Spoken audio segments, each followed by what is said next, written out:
Gail. How are you? So great to have you. So I wanted to share with our audience how you create a piece of music and how it comes together, because I don't think people really realize how much work goes into and how much dialogue we have where we go back and forth and make our little musical tones in each other's voicemails. It's so fun. Yeah, it's become comical. Yes.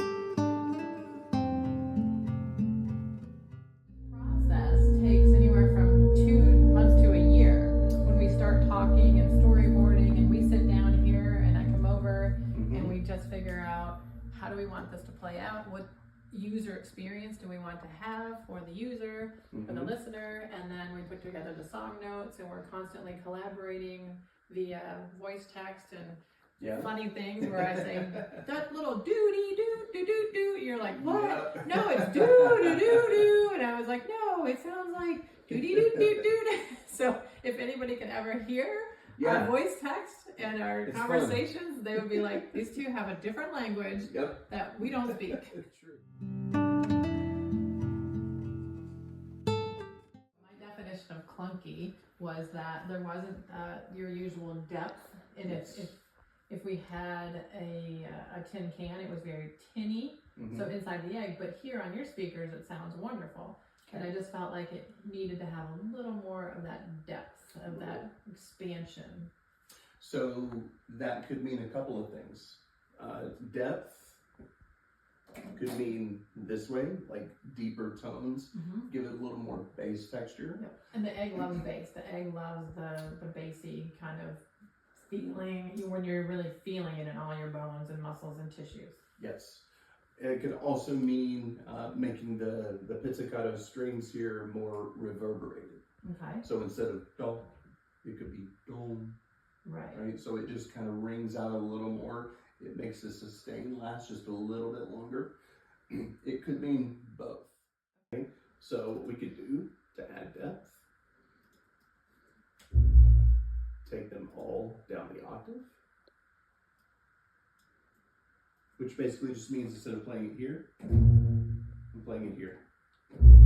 Oh. So we immediately get, in addition to, right? Yeah, that's deeper. Just a little deeper more, tone, right? So that's going to be kind of the increase in our bass texture. So let's have a listen to just the strings here, right?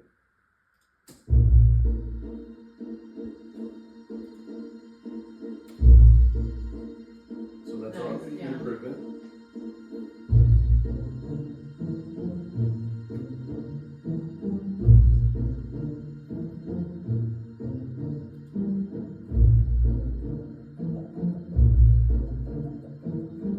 Some of this you have not heard yet. I didn't hear that before, so you've been working on this. Yes.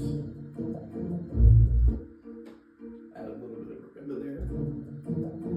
And what's that? It sounds like someone's popping their cheek. Marimba. Is that sounds like this? Oh, there's something else popping on the cheek. It sounds like someone. So that is that's one of our percussion. Okay.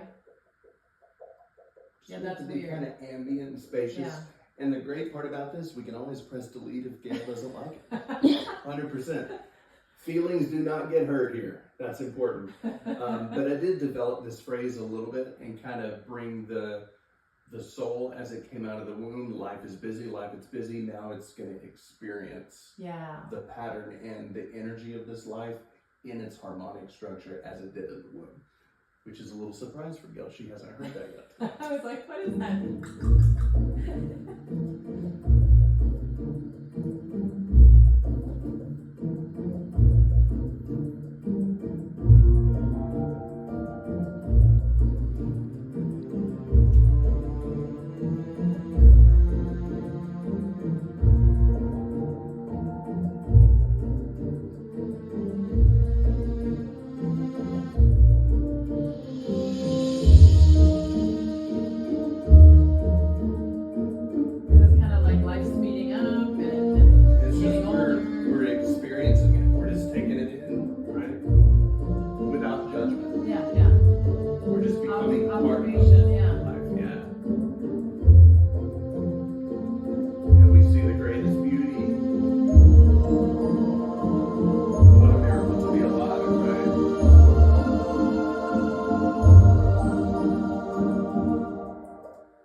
life, you gotta stop and smell the roses. Right. So just those little moments of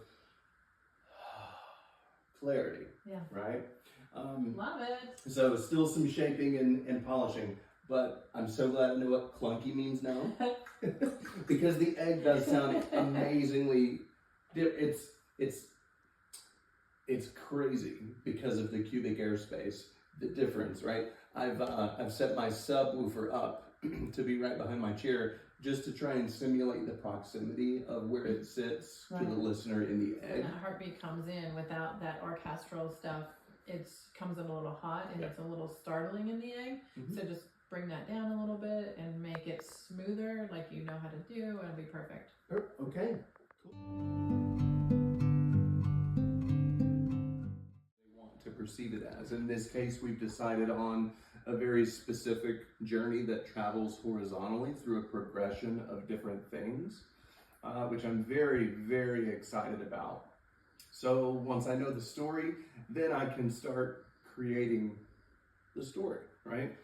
We call that emotional mapping or storyboarding. The cosmos to the womb and then into real life, where it's just like, now here's the chaos of real life. Sure. And then back to the cosmos. We can talk about it, but how do we get people to go, oh yeah, I can see the cells, there's a development, there's a growth, right? Yeah. So I tried to use that texture as music. Right. But I can shape the heartbeat. And just make it contour with the beat.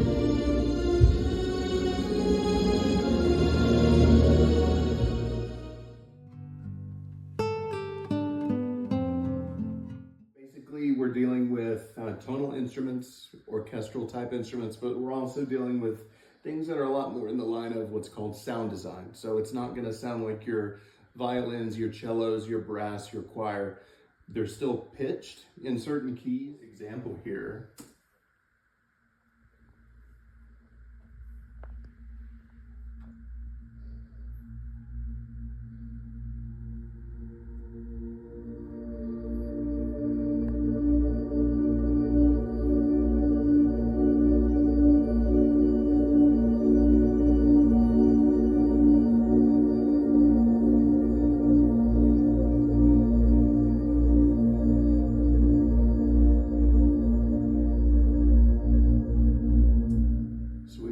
Start to capture just kind of that distance, that depth of space, something that is far more vast than we are.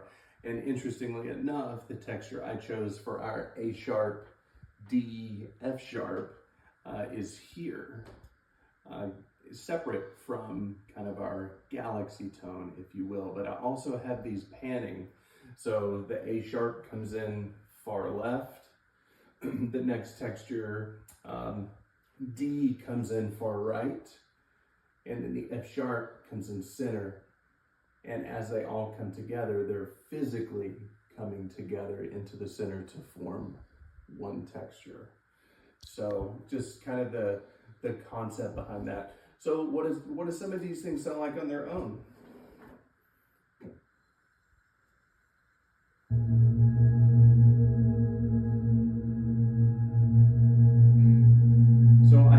What's called a MIDI controller, and MIDI is MIDI, stands for Musical Instrument Digital Interface, which basically takes, your grand piano, as it were. You hook it to your computer, you make sure the two are talking to each other, you load up your textures or your library, which are housed from a lot of different companies, but this is octave A sharps. And here I have my what's called continuous controls, or my MIDI CC controls, which can manipulate volume, which can manipulate changes in texture, etc., etc. So once I've decided on a particular sound set, I start to put these things together based on the conversation that we've decided we're going to try and create.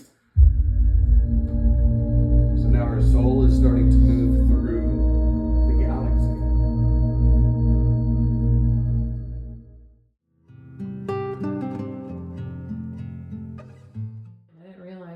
much just changing the tone or the key changes the whole energy of it. I was like, wait, what? I found it. How is that even possible that you can change the tone and then it changes the whole energy of the piece? Yes. Yep. Just by moving everything down the original.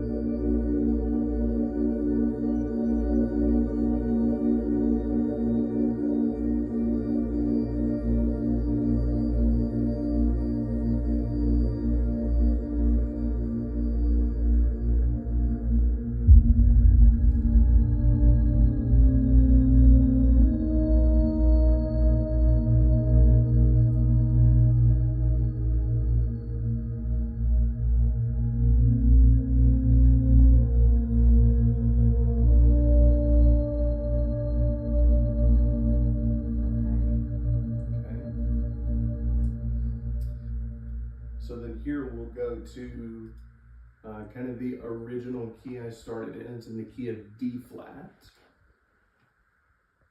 which is basically just a minor third down on the keyboard. And that's sound design, instrumental, music, everything. But just so you can hear the difference in the overall tone and feel of it.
So just by changing the key center, or where a key center is placed, can sometimes just dictate the tone right off the bat before we even talk about instrumentation. Yeah, as soon as you played this for me, it didn't resonate with me as much as the A sharp. So it was interesting. So I was like, that's not really Cosmos. That's not the Cosmos-y that I wanted. Mm-hmm. And then when you change it to A sharp, I'm like, that's it. That's totally it. And that's the Aquarius. We're in the age of Aquarius. So it made sense to me that that resonated with me in that way. It was so crazy. I can't explain it. F natural. Yeah. So it begins to travel. No, F sharp. Oh, F sharp. F sharp, Yes, yeah. thank you. D, Thank you. F sharp, and A sharp, which is also, as you taught me, B flat. That which is. I did not know that. Yep. So A sharp is B flat. It's called an inharmonic spelling for all you non-music theory folks, which is totally okay. So this theme here repeats with the trumpet, just bringing a little bit more clarity and definition to the melody. We're still in the galaxy, but now we can see Earth. It knows exactly where it's going. It knows what its target is. And with greater clarity, you know, imagine looking at a deep black sky and all of a sudden, there's Earth, right? That's where we're headed. So we enter the Earth's atmosphere.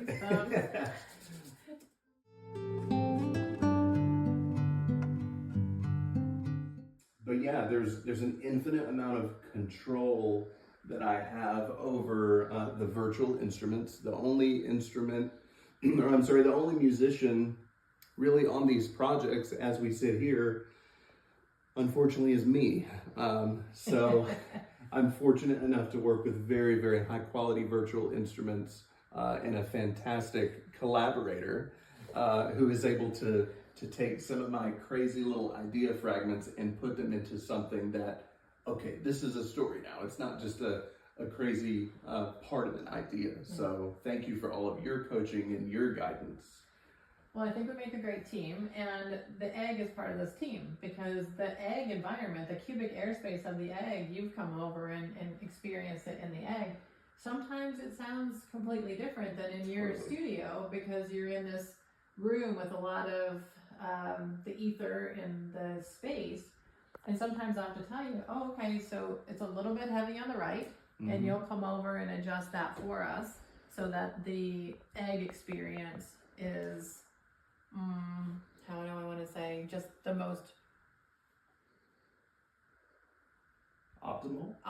That's a great word. Yeah. So I want people to feel that energy in the egg, and the piece Letting Go here that you created through taking people through the 5 stages of grief musically has been brilliant. We're getting great feedback on that because people are feeling they're going through these stages, they're going through a journey, and so you're really brilliant, and we're so grateful to have you as part of the Harmonic Egg musician team.